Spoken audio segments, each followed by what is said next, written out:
Welcome to yoga class.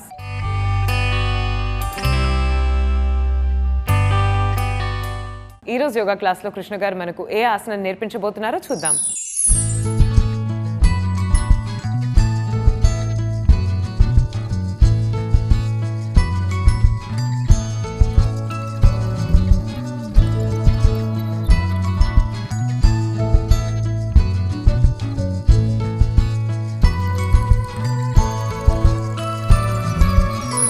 నమస్తే. ఈరోజు యోగా క్లాస్లో చేసే ఆసనం పేరు భరద్వాజాసనము. ఈ భరద్వాజాసనము కూర్చొని చేసే ఆసనాలలో ఒకటి. చాలా నిర్మలంగా, చాలా తేలికగా, ఈజీగా ఉండే ఈ భరద్వాజాసనము ఏ విధంగా చేయాలో చూద్దాము. ఈ భరద్వాజాసనము మనము ఈరోజు ఈ చెక్కముఖ సహాయంతో చేయబోతున్నాము. భరద్వాజాసనము పేరు ఋషి భరద్వాజునిపై ఇవ్వబడింది. ఈ భరద్వాజ ఆసనంలో మనము అంత ఎక్కువగా పనిచేసేది ఏమీ లేదు. చాలా ఈజీగా ఉండే ఆసనము. అయితే ఇక్కడ మనము మన శరీరాన్ని ట్విస్ట్ చేస్తాము. ట్విస్ట్ చేసినప్పుడు అంత ఎక్కువగా ట్విస్ట్ చేయకుండా చాలా సింపుల్గా ట్విస్ట్ చేస్తాము. ఈ సింపుల్గా ట్విస్ట్ చేసినప్పుడు మన శరీరం లోపట ఉన్న కండరాలని మనము ఎంగేజ్ చేయాలి. ఒకవేళ మనము ఈ ఆసనంలో అంత ఎంగేజ్మెంట్ లేకుండా మీరు ఆసనంలో వెళ్ళినట్టయితే ఈ ఆసనం మనకు అంత ఉపయోగకరము కాదు. ఈ ఆసనంలో చాలా మటుకు వ్యక్తులకి ఏమీ చేయలేదు అన్నట్టుగా అనిపిస్తుంది. అలా అనిపించుకోకుండా మనము మన లోపట ఉన్న కండరాలని బాగా ఎంగేజ్ చేస్తూ ఈ ఆసనం చేసినట్టయితే ఈ ఆసనంతో వచ్చే లాభాలు చాలా ఉన్నాయి. ముఖ్యంగా మధుమేహ వ్యాధి వాళ్ళు ట్విస్ట్లు చేయాలి. ట్విస్ట్ ఆసనాలు చేయడం వలన మన బ్రెయిన్ అనేది కూల్ డౌన్ అయిపోతుంది. అలానే ట్విస్ట్ ఆసనాలు చేయడం వలన మనకు బాగా రిలాక్సేషన్ కూడా లభిస్తుంది. సింపథెటిక్ నర్వస్ సిస్టమ్ పని చేసినప్పుడు ట్విస్ట్ చేసినట్టయితే ఆ సిస్టమ్ రిలాక్స్ అయిపోయి పారాసింపథెటిక్ నర్వస్ సిస్టమ్ యాక్టివేట్ అవుతుంది. పారాసింపథెటిక్ నర్వస్ సిస్టమ్ యాక్టివేట్ అయినప్పుడు మన శరీరానికి, మన బ్రెయిన్కి స్ట్రెస్ తగ్గిపోయి మనము చాలా రిలాక్స్ అయిపోతాము. మనము హాయిగా ఉన్నప్పుడు, పడుకుంటున్నప్పుడు లేదా చాలా ప్రశాంతంగా ఉన్నప్పుడు పారాసింపథెటిక్ నర్వస్ సిస్టమ్ యాక్టివేట్ అయి ఉంటుంది. మనము ఇలా ఉండాలని అన్ని సమయాలలో కోరుకుంటుంటాము. కాబట్టి మనము పారాసింపథెటిక్ నర్వస్ సిస్టమ్ యాక్టివేట్ చేయడానికి ట్విస్ట్ ఆసనాలు లాంటి ఆసనాలు చేయాలి. ఈ భరద్వాజాసనము మెడిటేటివ్ ఆసనము. అంటే ఇక్కడ మనము ఆసనంలో వెళ్ళి కొంత సమయం పాటు అదే విధంగా కూర్చోవాలి. అలా కూర్చొని ఈ ఆసనం చేస్తే మంచిది. భరద్వాజ ఆసనాలలో ఎన్నో ఆసనాలు ఉన్నాయి. దాంట్లో ఫస్ట్ స్టేజ్లో ఉండే ఈ ఆసనాన్ని మనము చేయబోతున్నాము. ముందుగా మనము ఈ విధంగా కొంత సమయం పాటు వజ్రాసనంలో కూర్చోవాలి. వజ్రాసనంలో కూర్చొని ఈ విధంగా చర్చించడము, వజ్రాసనంలో కూర్చొని ప్రాణాయామం చేయడము, లేదా వజ్రాసనంలో కూర్చొని మనము ఇంకా ఏదైనా ధ్యానం చేయడమో అలాంటివి చేస్తూ ఉండాలి. అలా చేయడం వలన కాళ్ళల్లో ఉండే అన్ని కండరాలు, ముఖ్యంగా యాంకిల్లో ఉండే జాయింట్ ఫ్రీగా అయిపోతుంది. అలా యాంకిల్లో ఉండే జాయింట్ బాగా ఫ్రీగా చేసుకున్న తర్వాత మనము ఒకవైపు కూర్చోవాలి. ఈ విధంగా మనము వజ్రాసనంలో కూర్చొని ఇప్పుడు నేను ఎడమవైపు ఈ విధంగా కూర్చోబోతున్నాను. ఎడమవైపు ఈ విధంగా కూర్చొని వీపుని ఇలానే నిటారుగా పెట్టాలి. అలా కొంత సమయం పాటు పెట్టి ఇక్కడి నుంచి మనము నెమ్మదిగా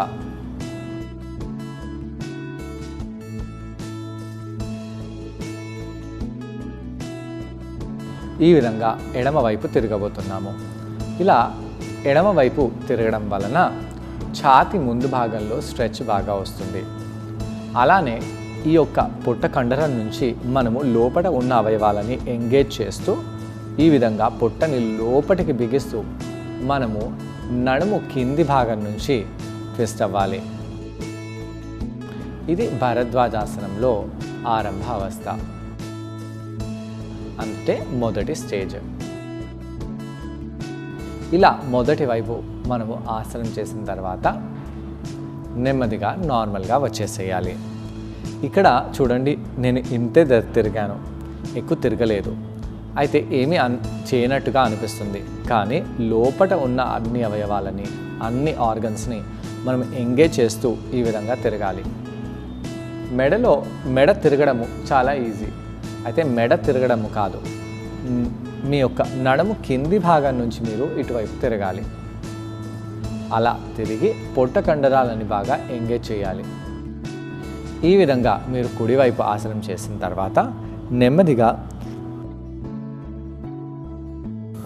మీరు మొదటి వైపు ఆసనం చేసిన తర్వాత నెమ్మదిగా మీ పృష్ఠ భాగాలని కుడివైపు పెట్టేసేయండి. ఈసారి కుడివైపు కూర్చొని మనము నెమ్మదిగా ఈ విధంగా కుడివైపు తిరగాలి. కుడివైపు తిరిగి పొట్ట కింద ఉన్న కండరాలని కూడా ఎంగేజ్ చేస్తూ ఇటువైపు తిరగండి. ఇక్కడ మనము కళ్ళని మూసివేసి కొంత సమయం పాటు అలానే ఉండవచ్చు.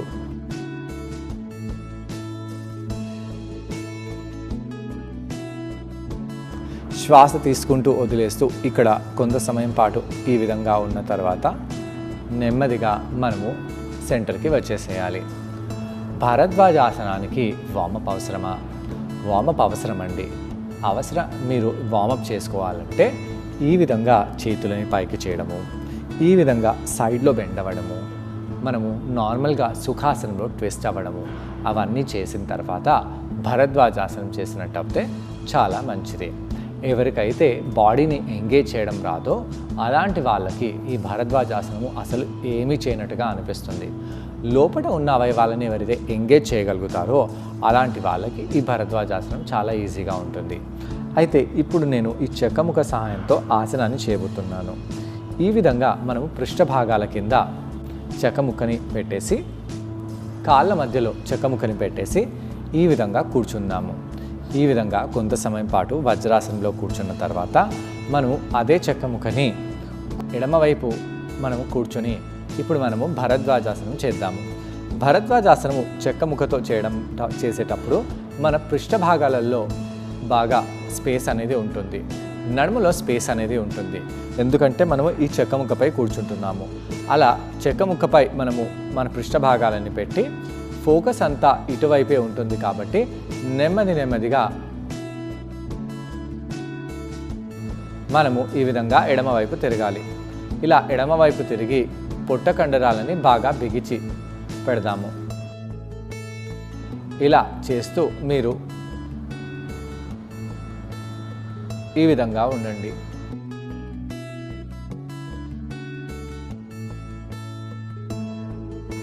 ఇక్కడ కొంత సమయం పాటు మనం కళ్ళు మూసివేసి శ్వాస ఎలా తీసుకుంటున్నామో ఎలా వదులుతున్నామో అనేది గమనించవచ్చు.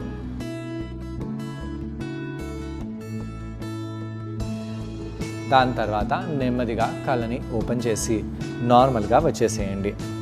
ఇదే చెక్కముక్కని నేను కుడివైపు పెట్టేసి పృష్ఠభాగాలని కుడివైపు చేసి కూర్చుంటున్నాను. ఇలా మనము చెక్కని ఎందుకు ఉపయోగిస్తున్నాము? చెక్కని ఇక్కడ ఉపయోగించడం వలన మన వీపు బాగా నిటారుగా ఉంది. ఈ విధంగా కాళ్ళని ఒకవైపు పెట్టేసి కింద కూర్చోవాలంటే అందరూ కూర్చోలేరు.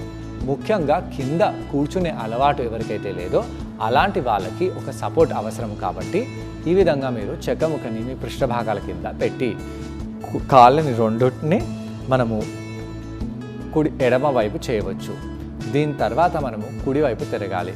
కుడివైపు తిరుగుతూ నెమ్మదిగా ఈ విధంగా భుజంతో స్టార్ట్ అయ్యి ఛాతిని లోపలికి పీల్చుకొని ఈ విధంగా పొట్ట కండరాలని బిగించి కంప్లీట్గా మనము కుడివైపు తిరగాలి. ఇలా కుడివైపు తిరిగి ఇక్కడ కళ్ళు మూసుకొని అలానే ఉందాము. శ్వాస తీసుకుంటూ వదిలేస్తూ పొట్ట కండరాలని బిగిస్తూ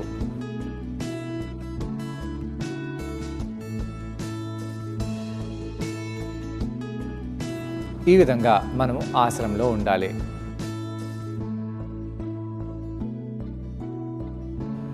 దాని తర్వాత కళ్ళని తెరుస్తూ నార్మల్గా వచ్చి కూర్చోండి. భరద్వాజాసనంలో కళ్ళు మూసివేసి చాలా స్థాయి వరకు శ్వాస నెమ్మదిగా తీసుకుంటూ వదిలేస్తూ ఆసనం చేసినట్టు అయితే చాలా మంచిది. ఈ ఆసనాన్ని ట్రై చేయడానికి నేను కూడా జాయిన్ అవబోతున్నాను. నన్ను కృష్ణ గారిని చూసి ఈ ఆసనాన్ని మీరు కూడా ట్రై చేయండి. నమస్తే. ఈరోజు యోగా క్లాస్లో చేసే ఆసనం పేరు భారద్వాజాసనము. ఈ భారద్వాజాసనంలో మొదటి అవస్థ అంటే ఫస్ట్ స్టేజ్ని మనము ఈ బ్లాక్ సహాయంతో చేయబోతున్నాము. భారద్వాజాసనము ఇంతకుముందు చర్చించినట్టుగా చాలా సింపుల్ ఆసనము. దీనికి అంత వార్మప్ లేదు, కానీ అయినా మనం కొద్దిగా వార్మప్ చేద్దాము. ముందుగా మనము వజ్రాసనంలో కూర్చోవాలి. వజ్రాసనంలో కూర్చొని కొంత సమయం పాటు మనము ప్రాణాయామం చేయొచ్చు. అయితే ప్రాణాయామం చేయడానికి మనము కళ్ళని మూసివేసి ఎడమ చేయిని ఈ విధంగా మోకాలపై పెట్టేసి కుడి చేయిని మనము ఈ విధంగా తీసుకెళ్తున్నాము. కుడి ముక్కుని మనము బొటన వేలుతో మూసివేసి ఎడమ ముక్కుతో శ్వాసని తొందరగా తీసుకుంటూ వదిలేస్తూ ఉండాలి. ఈ విధంగా మనము 30 నుంచి 50 సార్లు శ్వాస తీసుకుంటూ వదిలేస్తూ చేస్తూ ఉండాలి. ఇలా చేయడం వలన మన ఎడమ ముక్కులో ఉన్న ఎడమ ముక్కు బాగా యాక్టివేట్ అయిపోతుంది. దాని తర్వాత కళ్ళు మూసివేసి కొంత సమయం పాటు అలానే కూర్చొని మనము ఎడమ ముక్కు రంధ్రాన్ని చిటికన వేలు ఇంకా ఉంగరం వేలుతో మూసివేసి ఇప్పుడు మనము కుడి ముక్కు రంధ్రంతో శ్వాస తీసుకుంటూ వదిలేస్తూ ఉండాలి. ఈ విధంగా మనము 30 నుంచి 50 సార్లు శ్వాస తీసుకుంటూ వదిలేస్తూ ఉండాలి.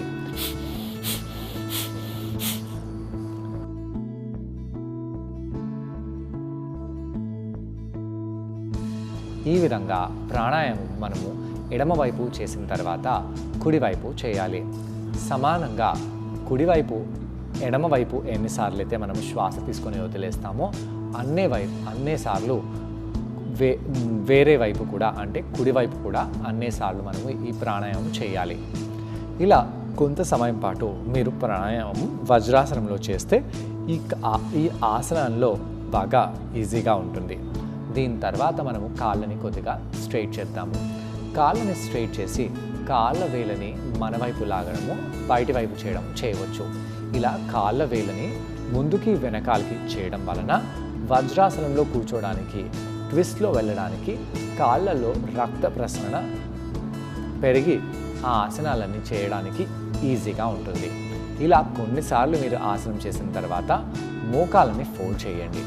మోకాలని ఫోల్డ్ చేసేసి 2 మోకాలని కుడివైపు తీసుకెళ్ళడము, ఎడమవైపు తీసుకెళ్ళడము ఇలా చేస్తూ ఉండాలి. ఇలా చేయడం వలన కూడా మన కుడి ఇంకా ఎడమవైపు తొడ భాగంలో ఉన్న కండరాలు కొద్దిగా ఫ్రీగా అయిపోతాయి.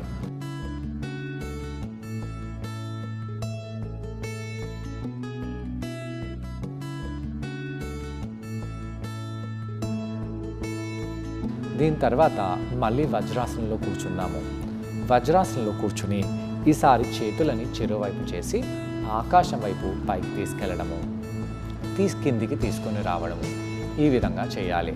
చేతులని పైకి కిందికి చేయడం వలన శ్వాస తీసుకుంటూ వదిలేస్తూ ఇలా చేయడం వలన మన వీపు బాగా నిటారుగా అవుతుంది. వీపుని నిటారుగా చేస్తూ వీపులో ఉన్న కండరాలని మనము వార్మప్ చేస్తూ ఇలా శ్వాస తీసుకుంటూ వదిలేస్తూ మనము పైకి కిందికి చేస్తూ ఉండాలి.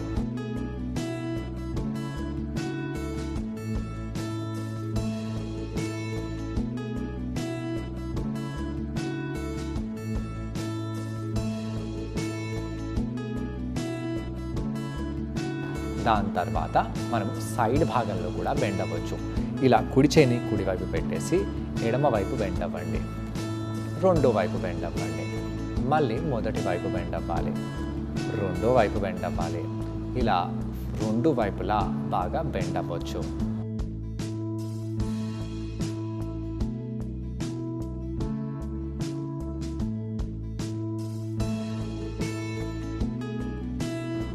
దాని తర్వాత మనము ఈ విధంగా కుడివైపు ట్విస్ట్ అయిపోయి ఎడమవైపు ట్విస్ట్ అవుదాము. దీంతో కూడా మన ఛాతి వెనకాల ఉన్న అన్ని కండరాలు బాగా వార్మప్ అయిపోతాయి.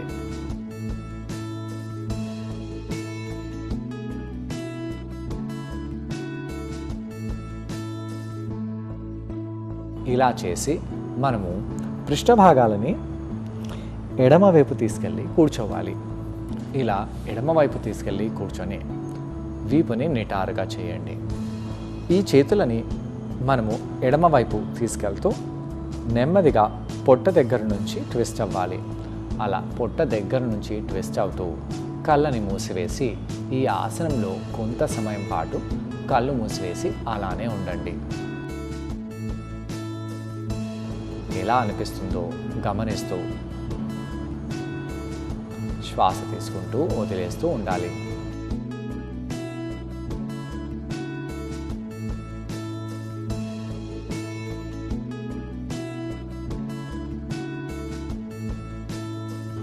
దాని తర్వాత నెమ్మదిగా కళ్ళని ఓపెన్ చేసి సెంటర్కి వచ్చేసేయండి. ఇప్పుడు మనము పృష్ఠభాగాలని ఎడమవైపు పెట్టాము కాబట్టి 2 పృష్ఠభాగాలని కుడివైపు తెచ్చి కూర్చోవాలి. ఇలా తెచ్చి కూర్చొని మనము కుడివైపు టర్న్ అవుతాము. ఇక్కడ టర్న్ అయినప్పుడు ఛాతీలో ఎక్కువగా టర్న్ అవ్వకుండా పొట్ట నుంచి టర్న్ అవుతే చాలా బాగా ఉంటుంది. ఇక్కడ అంత కష్టంగా ఏమీ లేదు, కానీ మనము పొట్టలో ఉన్న అవయవాలని అన్నిటినీ ఎంగేజ్ చేసుకుంటూ ఈ ఆసనాన్ని చేయాలి. ఇప్పుడు నార్మల్గా కూర్చోండి. నార్మల్గా కూర్చొని అంటే వజ్రాసనంలో కూర్చోండి. వజ్రాసనంలో కూర్చొని ఈ యొక్క చెక్క ముక్కని మనము ఎడమవైపు పెడదాము. ఎడమవైపు పెట్టేసి ఆ చెక్క ముక్కపై కూర్చోవాలి.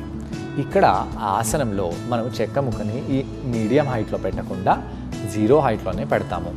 అలా పెట్టేసి మనము ఎడమవైపు కూర్చోవాలి. ఎడమవైపు కూర్చొని 2 చేతులని ఎడమవైపు తీసుకెళ్ళండి. అలా తీసుకెళ్ళి నడుము కింది భాగం నుంచి ట్విస్ట్ అవుతూ వీపుని బాగా ఎడమవైపు ట్విస్ట్ చేస్తూ ఆసనంలో ఉండాలి. తొడలని బాగా స్క్వీజ్ చేసి మీరు ఇక్కడ పొట్ట కండరాలని లోపలికి బిగిస్తూ ఇటువైపు తిరిగినట్టయితే చాలా మంచిది.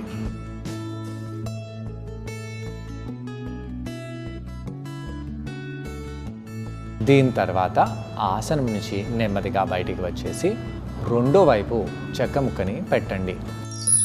ఈ ఆసనం పేరు భరద్వాజాసనం. ఈ భరద్వాజాసనం చేయడం వలన వీపు కండరాలకు పుట్ట కండరాలకు చాలా మంచిది. ఆయా కండరాలు బాగా బలంగా దృఢంగా తయారవుతాయి.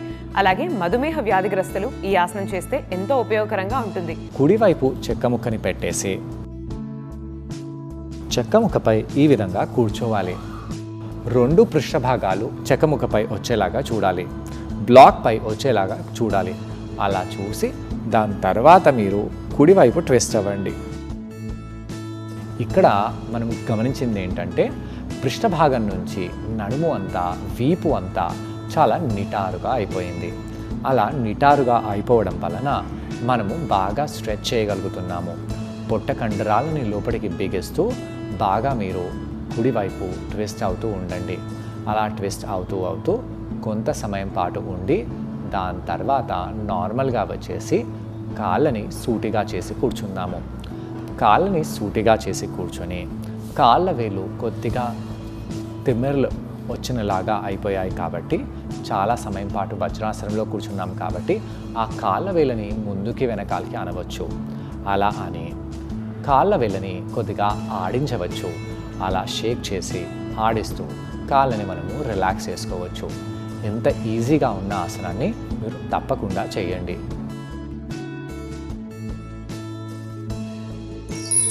ఇలా కౌంటర్ చేయడం వలన వీపు అలాగే పొట్ట కండరాలు రిలాక్స్ అయిపోతాయి.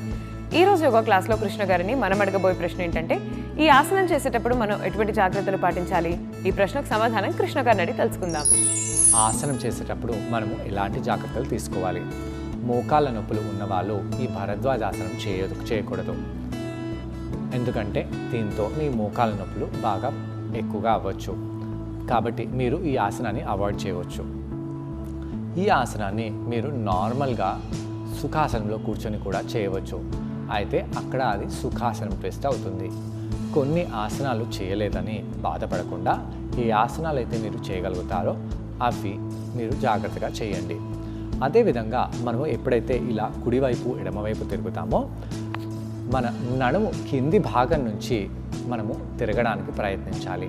ఒకవేళ అలా తిరగకుండా ఉన్నట్టయితే ఈ ఆసనం చేసి ఏమీ లాభము అనేది మనకు ఉండదు. చూసారు కదండి ఇవాళ యోగా క్లాస్లో భరద్వాజాసనం. ఈ ఆసనాన్ని మీరు కూడా ట్రై చేసి దీనివల్ల వచ్చే బెనిఫిట్స్ని మీరు కూడా పొందండి. తిరిగి రేపటి యోగా క్లాస్లో మరొక ఆసనంతో మరికొన్ని బెనిఫిట్స్తో మళ్ళీ కలుసుకుందాం. అంతవరకు stay fit and be healthy. Bye.